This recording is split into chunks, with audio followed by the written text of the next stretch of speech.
Welcome students, study at the Uttarakhand के online platform में आपका स्वागत है। हम लोग उत्तराखंड डिस्ट्रिक्ट सीरीज जिला अध्ययन सीरीज में हम लोग बिल्कुल अंतिम दौर में पहुंच चुके हैं और ये हमारा लास्ट जिला रहेगा। इसका मतलब हम लोग अभी तक 12 जनपदों को कंप्लीट कर चुके हैं और उधम सिंह नगर अंतिम जिला जिसको हम अब पढ़ने जा रहे हैं। इसका ये पार्ट 1 रहेगा और ये पूरी जो जिला सीरीज चली है ये काफ़ी 2-3 महीने से चल रही है और इसमें आपका बहुत भरपूर सहयोग रहा है आपको सफल बनाने के लिए। तो अब हम अंतिम जिला जो उधम सिंह नगर है उसका पार्ट 1 लेकर आ रहे हैं और 85 नंबर ये क्लास है, ठीक है।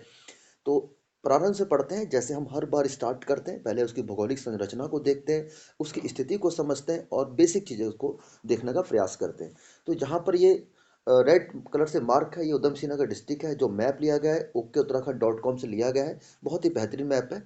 और रेड कलर से जो मार्क है ये है आपका उधम सिंह नगर डिस्ट्रिक्ट। तो अगर आप देख पा रहे होंगे तो ये लगभग लगभग बहुत ही ज़्यादा आउटसाइड में आपका जिला स्थित है, ठीक है। तो ये जो भी जस्ट मैंने जो रेड लाइन से मार्क किया, ये पूरा क्षेत्र उत्तर प्रदेश का आ जाता है, ठीक है। तो इसका अधिकतम क्षेत्र उत्तर प्रदेश से लगता है। अगर हम इसकी और स्थिति के अच्छे जानने की कोशिश करें तो ये जो पूर्व में ईस्ट में अगर देखेंगे तो चंपावत से टच करता है। साथ ही साथ ये जो क्षेत्र है ये वाला क्षेत्र नेपाल का है, तो इसका मतलब ये नेपाल से भी टच करता है, ठीक है। तो ईस्ट में चंपावत और नेपाल आ जाते हैं। अगर हम इसके उत्तर में देखते हैं तो उत्तर में क्या कौन सा डिस्ट्रिक्ट आता है, नैनीताल, ठीक है। और बाकी अगर हम इसकी वेस्ट की बात करें, पश्चिम की बात करें या दक्षिण की बात करें, यहाँ पर सारा क्षेत्र ये हो जाता है उत्तर प्रदेश का। तो ये है इसकी स्थिति उधम सिंह नगर की, जो हम देख चुके हैं। यही चीज़ यहाँ पर मेंशन करी हुई है। यहाँ मात्र दो जिलों नैनीताल व चंपावत से के साथ सीमा बनाता है, ठीक है। और अंतर्राष्ट्रीय सीमा भी बनाता है जो हमने लिख रखा है नेपाल के साथ। और एक अपने भारतीय राज्य जो उत्तर प्रदेश से भी सीमा बनाता है, ठीक है। ये इसकी बेसिक बेसिक बातें हो गई। और इसको अगर हम छोटे छोटे टुकड़ों में बांट कर देखें, जो मुख्य मुख्य सिटी है इसके अंतर्गत जसपुर, काशीपुर, बाजपुर, गदरपुर, किच्छा, रुद्रपुर एक साथ ही आता है, सितारगंज, ठीक है, खटीमा। तो ये मेन मेन सिटीज़ होगी जो हम इस छोटे से आपके जिले में देख पाते हैं। जो जिला एक नज़र हम लोग देखते हैं, इसमें हम लोग अंत में प्रशासनिक ढांचा में भी समझते हैं। लेकिन मात्र इसका जो क्षेत्रफल है 2542 वर्ग किलोमीटर है। जनसंख्या बहुत ज़्यादा है। जनसंख्या बहुत ज़्यादा है। 9 तहसील, 7 ब्लॉक, 2 नगर निगम, 687 गांव यहाँ पर स्थित है, ठीक है। अब इसको आगे बढ़ते हैं और अंत में जो जनसंख्या के आंकड़े हैं, साक्षरता के आंकड़े हम लास्ट में भी देखते हैं, वो तो जैसा आपको पता ही है, ठीक है। तो ठीक है, अब आगे बढ़ते हैं। अब उधम सिंह नगर जनपद के इतिहास की अगर बात करें, ठीक है, तो उधम सिंह नगर का नाम प्रारंभ से उधम सिंह नगर नहीं था।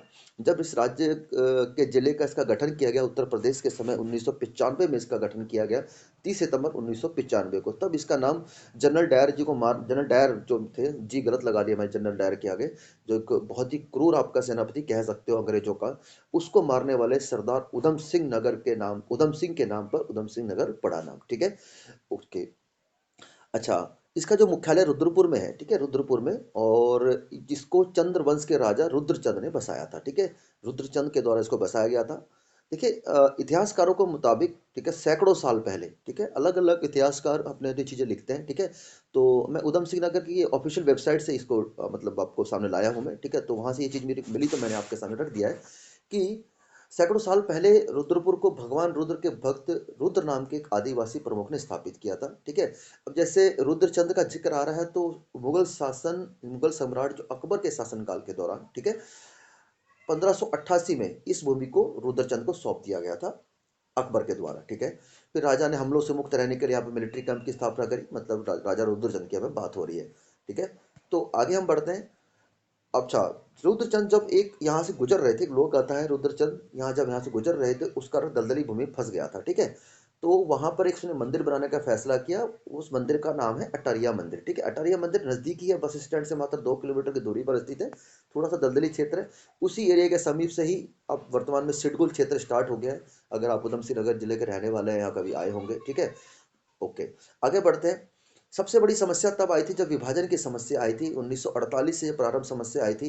तो जो भी प्रवासी थे, अप्रवासी थे, शरणार्थी थे, उनको यहाँ पर उनकी स्थापना, उनको प्रवास कराने का बहुत बड़ी समस्या आई थी। तो यहाँ पर बहुत बड़ा क्षेत्र, यहाँ पे उपनिवेश योजना के तहत 164.2 वर्ग किलोमीटर भूमि क्षेत्र में इनको स्थापित किया गया है। तो आप अगर रुद्रपुर में देखेंगे तो आपका जो उत्तर पूर्वी हमारे कई सारे स्टेट है, वहाँ के लोग आए हुए हैं। वहाँ पर बंगाली समुदाय के भी लोग हैं, ठीक है।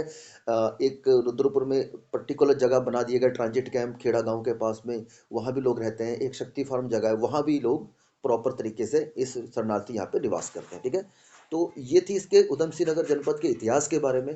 अब यहाँ से गुजरने वाले प्रमुख राष्ट्रीय राजमार्गों को देखते हैं।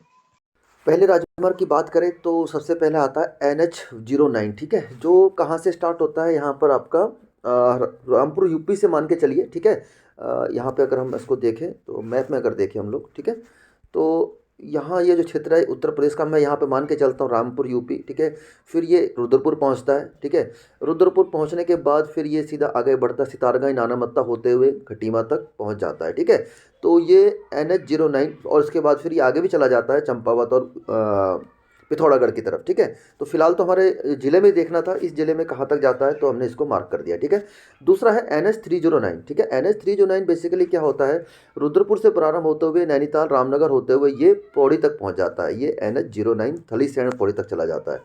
एक है NH109। ठीक है, तो रुद्रपुर हल्द्वानी नैनीताल, रुद्रपुर हल्द्वानी नैनीताल होते हुए ये अल्मोड़ा की तरफ निकल जाता है, तो ये हो जाता है NH109।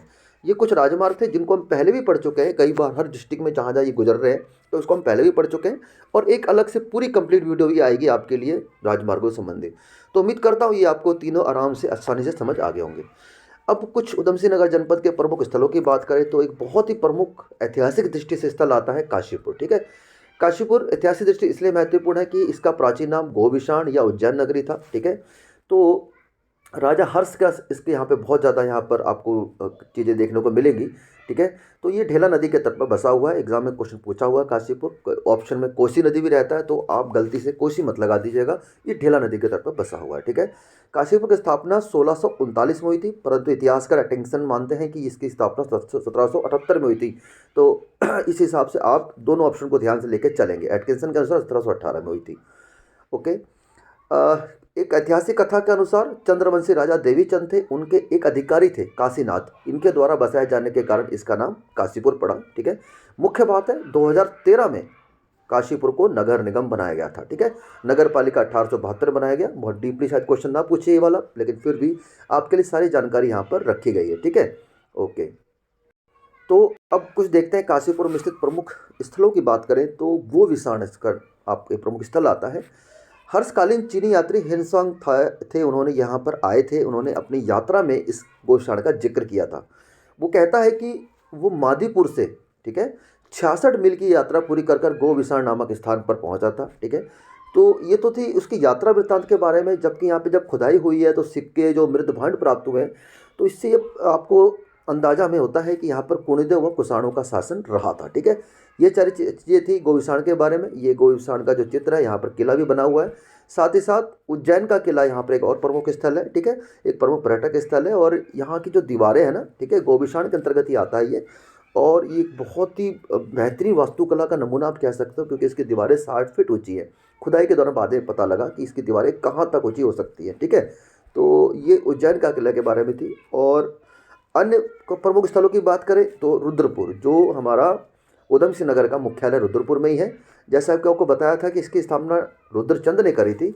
और बहुत ही इंटरेस्टिंग बात है जो शायद मुझे भी नहीं पता था, मुझे भी अब देखने से पता लगा है इसके ऐतिहासिक स्रोत से, कि इसका नाम पुराना नाम बोक्साड़ था। ठीक है, और मैं रुद्रपुर का ही रहने वाला हूँ, बट मुझे आज तक नहीं पता था इसका नाम पुराना नाम बोक्साड़ था। ठीक है, तो ये हो गया इसके बारे में जानकारी। और 2013 में ही इसको नगर निगम बनाया गया था, जब काशीपुर को नगर निगम बनाया गया था।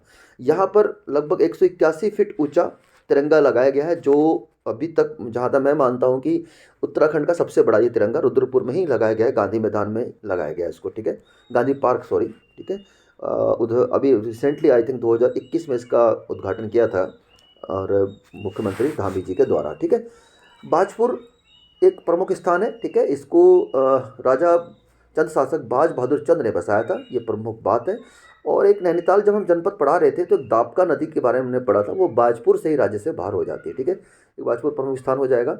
और फिर आता है जसपुर। ठीक है, जसपुर के बारे में डायरेक्टली एग्जाम के पॉइंट ऑफ व्यू से एक ही क्वेश्चन पूछा जाता है, इसका प्राचीन नाम पूछा जाता है। ठीक है, तो जसपुर का प्राचीन नाम शाहजफर था, और इसको चंद्रवंशी राजाओं के मंत्री यशोधर, ठीक है, चंद्रवंशी राजाओं के मंत्री यशोधर सिंह ने जसपुर नाम रखा था। ठीक है, तो बाद में ये जसपुर हो गया। ठीक है, तो इस तरीके से जसपुर एक प्रमुख जगह थी, जो हमने थोड़ी देर पहले मैप में भी देखा था। एक अन्य प्रमुख स्थान आता है पंतनगर। ठीक है, पंतनगर देश के प्रथम कृषि विश्वविद्यालय के कारण फेमस है। ठीक है, और एग्जाम में ये क्वेश्चन पूछा जाता है, ये वाला बहुत ज़्यादा इंपॉर्टेंट है, इसको याद रखिएगा इस डेट को। 17 नवंबर 1960 को यहाँ पर कृषि विश्वविद्यालय की स्थापना करी गई पंडित जवाहरलाल नेहरू के द्वारा। और एक क्वेश्चन और आता है, 1972 में इस कृषि विश्वविद्यालय का नाम गोविंद बल्लभ पंत कृषि विश्वविद्यालय रखा गया। ठीक है, तो ये थी पंतनगर के बारे में जानकारी। और अगर आप देख सकते हैं, ये पंतनगर महाविद्यालय का चित्र है, कृषि विश्वविद्यालय। ठीक है, और ये इसके बारे में जानकारी होगी। ठीक है, और यहाँ पे किसान मेले का भी आयोजन किया जाता है और देश विदेश के विभिन्न किसानों को भी यहाँ पर आमंत्रित किया जाता है। ठीक है, तो ये आज का पार्ट 1 था। इसके बाद हम इसके प्रमुख मंदिर, नदियाँ, ठीक है, और कुछ समसामयिक ऐसी घटना जो रिसेंटली हुई हैं उनको भी एग्जाम के पॉइंट ऑफ व्यू देख के चलेंगे। ठीक है, ये था अंतिम जिले का हमारा प्रयास। एक पार्ट और आएगा, उसके बाद फिर इसके हम MCQ लगाएंगे, फिर हमारी डिस्ट्रिक्ट सीरीज समाप्त हो जाएगी। तो ठीक है, आपके सहयोग के लिए बहुत बहुत धन्यवाद। मिलते हैं फिर नेक्स्ट क्लास में, तब तक के लिए जय हिंद।